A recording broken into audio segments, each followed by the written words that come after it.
بص يا جدعان، انا كنت قاعد مع واحد زملكاوي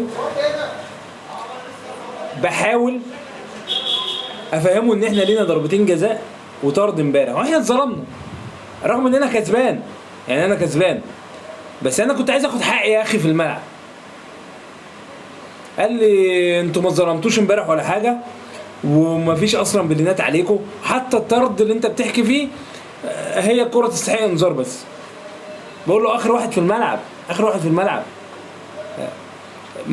ما يطردش، ما ياخدش طرد.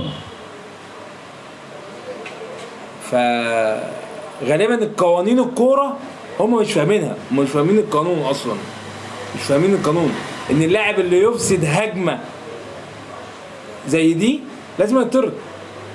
طرد ده طرد مباشر، مش طرد اي كلام، يعني مش هيطلع له انذار في طرد، لا طرد مباشر.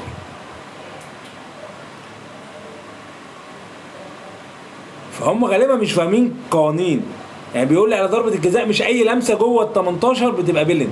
اما سيف الجزيري لما بيتلمس ما بيتلمسش اصلا جوه ال 18 وبيقع بتحسب له بيلن ليه؟ شيكابالا لما بيتلمس جوه ال 18 بلنتي ليه؟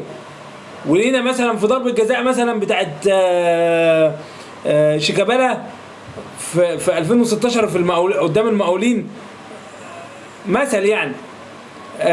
سيف الجزيري قدام النادي الاهلي لما اتحسب له بلنتي، لما محمد الحنفي حسبها ما كانش حد لمسه، وسلوبك سقط كده جوه ال 18 اتحسبت له بلنتي ليه؟ اشمعنى بقى؟ اشمعنى احنا كاهلي ما تتحسبليش حاجه زي كده؟